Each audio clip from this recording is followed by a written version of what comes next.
With the release of the 1984 film Amadeus, the rumour that court composer Antonio Salieri murdered his competitor Wolfgang Mozart initially had a considerable impact on the popular awareness. Within the movie, Salieri skillfully uses Mozart's love of drink, his financial situation, and his preoccupation in pleasing his departed father to coerce him into pushing himself to death. He did this by secretly commissioning a requiem mass, a mass for the deceased in the Catholic Church, likely for his father, with an unreasonable and impossible deadline. Mozart, of course, could not reach this deadline and buckled under the pressure and subsequently died. Salieri took the work and published it as his own, after which Mozart's body was interred in a common grave. But the film raises a simple question: did Salieri really kill Mozart? Peter Shaffer's 1979 stage play Amadeus served as the model for the movie. Johannes Chrysostomus Wolfgangus Theophilus Mozart, Mozart's baptismal name, is the source of the name Amadeus. Amadeus derives from Theophilus, which is a Greek name that means lover of God or loved by God. In Latin, it becomes Amadeus. The stage play is told in flashback, much like the movie, with Salieri confessing to a priest after a failed suicide attempt he committed out of guilt. Via the confession, Salieri makes one more attempt to maintain his status as a household name, while Mozart's work continues to gain popularity long after he has passed away, and Salieri's own music fades into obscurity. In his fake confession, he confesses to poisoning Mozart with arsenic, yet Salieri becomes even more of an outcast since no one accepts his admittance. Shaffer's play was in turn motivated by the famed Russian poet and playwright Alexander Pushkin, who in 1830, just 5 years after Salieri's death, composed a minor play named Mozart and Salieri. The material for Pushkin's one-act opera of the same name was used almost precisely by another Russian, composer Nikolai Rimsky-Korsakov, in 1898. In this more plain and ominous account, Salieri extends an invitation to dinner because he is jealous of Mozart's musical prowess and furious about his lack of moral rectitude. Salieri then poisons Mozart's drink. Mozart passed away at the age of 35 in Vienna, Austria on December 5, 1791, but the exact cause of his passing is regrettably still highly debated today. The main reasons for contention are whether or not poisoning or sickness caused his demise, and if poison was employed as a means, which raises the question: who was the most likely assassin? Mozart and Salieri were professional competitors, and history has never hidden this fact. Both Mozart and Salieri earned a lot of professional respect throughout their time spent together in Vienna. Salieri served as the Holy Roman Emperor Joseph II's court conductor, director of Italian opera, and royal composer. Mozart and his mutual associates repeatedly highlighted Salieri's attempts to influence the availability of theatres and performers in order to favour his own performances at the expense of Mozart's. As the most renowned Italian composer of his time, Salieri owned the Italian opera in Vienna, and thus Mozart's forays into the genre were blatantly treading on his Italian toes. However, Salieri did not provide the same challenges for other genre-specific composers, and Mozart experienced none when he avoided writing Italian opera. Thus, Salieri didn't need to assassinate Mozart to get him out of the way, since he had all the power he needed because of his position in Vienna's musical scene and his proximity to Emperor Joseph II. Much like the movie, Salieri did make an attempt at suicide in 1823, around 32 years after Mozart passed away, by slitting his own throat, but subsequently, within a short period of time, there were persistent and widespread rumours that while on his deathbed, he had admitted to murdering Mozart. Meanwhile, the public's panic of the supposed, quote, murder increased as the individual suspected of, quote, killing him was still at large, since Mozart's music was at this point well known and beloved. There were some people, though, who did not hold the same animosity for Salieri, and soon two groups formed: those who knew Salieri personally and defended him from the rumours, and the much larger court of public opinion, which was primarily composed of people who had not personally interacted with either man and had little first-hand knowledge. However, all the above can be thrown out the window, since there is no solid proof that Salieri ever confessed in this manner on his deathbed. The only substantial proof ever produced was a leaflet prepared by Soviet music historian and composer Igor Bowelza, and released in Moscow in 1953, which claimed to have information on a confession report made by Salieri's priest. Ironically, no such record is known to exist, but there is a written declaration from two individuals who provided Salieri with care around the clock for the final 2 years of his life, claiming they never overheard him admit to such a crime. According to a different supposed account, Salieri once took the aspiring composer Gioacchino Rossini from Italy to Vienna so that he may meet fellow musician Ludwig van Beethoven. Upon their meeting, Beethoven allegedly exclaimed, quote, "How dare you come to my house with Mozart's poisoner," end quote, and sent them away. Despite the fact that his story is commonly reported, it conflicts with what is known about Salieri and Beethoven. Salieri and Beethoven were close friends, with Salieri serving as his musical tutor. Beethoven had such a great regard for his teacher that even after Mozart's passing, he produced a set of variations on a subject from Salieri's opera Falstaff, and dedicated his violin sonatas in Opus 12 to Salieri.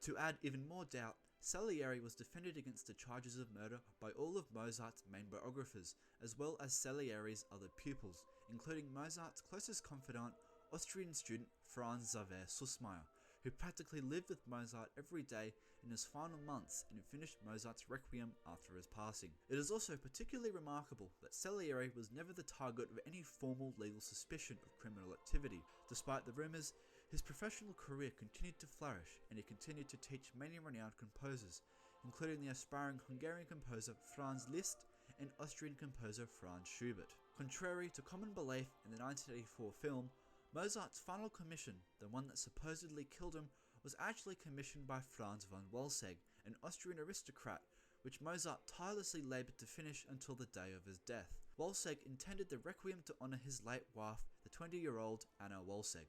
Sadly, Mozart died before completing the Requiem, and as a result, Mozart's wife Constanze Mozart arranged for a number of other composers, most notably Franz Xaver Süssmayr, to complete the work in order to get the remaining funds Walsegg had promised.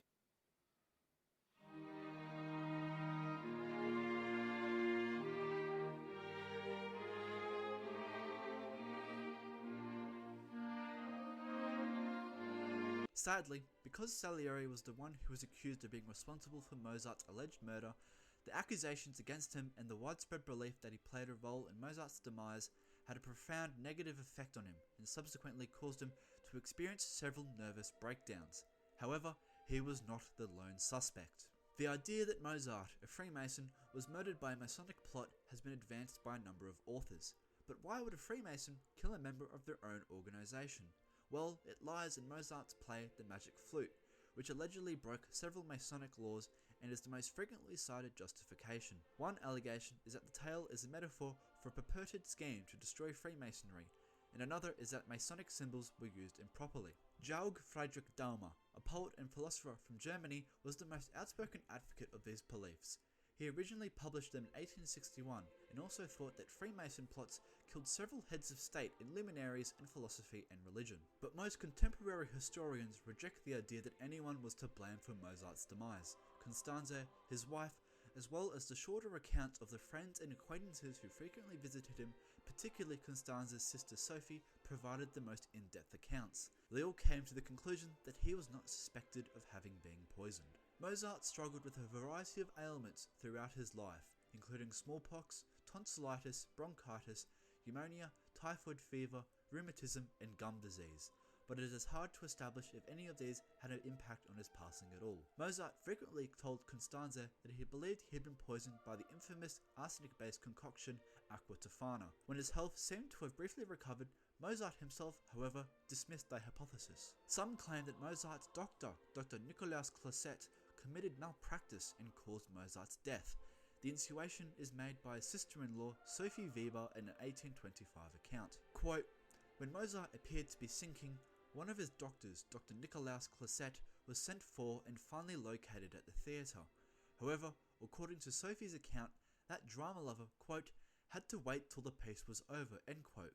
When he arrived, he ordered cold compressors put on Mozart's feverish brow, but these, quote, provided such a shock that he did not regain consciousness again before he died. Thus, on December 5th, 1791, when a cold compress was placed on Mozart's forehead, the shock caused him to pass out and to never regain consciousness, and 2 hours later, he passed away. The diagnosis of, quote, high malarial fever, end quote, was made by Mozart's own doctors, but this diagnosis was unscientific and did not correspond to any recognized ailments of the time. After his death, Mozart's first biography was written by Czech philosopher Franz Niemanschek and was based on interviews with Constanze and Sophie and included numerous documents provided by them. His second biography was written by Constanze's second husband, Danish music historian Georg Nicolaus von Nissen. Neither book asserts that Mozart's demise was caused by anything but illness. Together, these two works offer the most comprehensive assessment of Mozart's physical condition that are now available, and it is from these writings that modern medical experts have tried to speculate about what ailment he may have had. The most common theory for the cause of mortality is chronic renal disease. Mozart was already at a high risk of getting this disease since he had already experienced kidney-damaging rheumatic fever and what is now believed to be scarlet fever. In the end, uremic poisoning would have killed him because renal failure would have caused a edema, a swelling caused by too much fluid trapped in the body's tissues. However, some have noted that while persons who have this illness occasionally can't function at all or even comatose, Mozart created some of his best work in his final months. Mozart's self-diagnosis of arsenic poisoning from aqua tofana seems unlikely. Although the poison was easily obtainable, arsenic poisoning does not produce any of the symptoms which afflicted Mozart before his death. A few medical experts have also suggested that he could have died from mercury poisoning, which Mozart might or might not have acquired of his own volition. Mozart may have been using mercury to cure his own syphilis, which was recommended by various physicians at the time. Nonetheless, it's unlikely that the true cause of Mozart's passing will ever be found, because Mozart was buried in a sizable unmarked cemetery, much like in the movie, and his bones could not be exhumed for testing. The funeral was organised by Mozart's admirer and friend, Baron Gottfried van Swieten. The service was brief and took place on a cold morning. Constanze and Mozart both expressed a dislike for the pomp and ceremony of funerals. Therefore, they chose a burial style that had been mandated by law under Joseph II, until it was reversed only a few years before Mozart's passing. A simple burial with the body sewed inside a cloth sack. Constanze herself was too distraught and chose not to attend the funeral, and so only a very few close friends and family attended and walked with the body.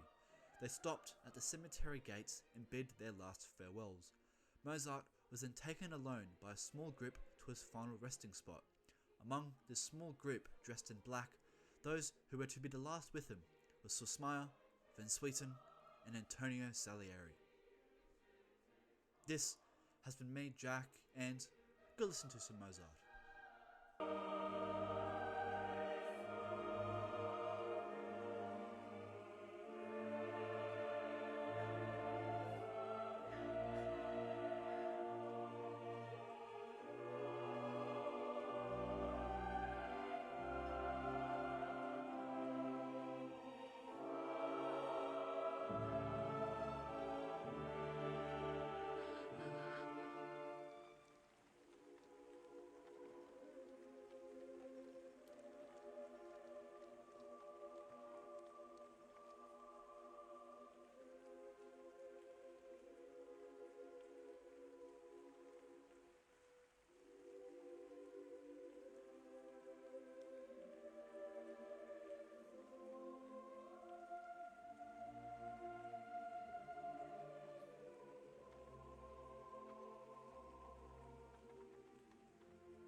Spiritus Sanctus.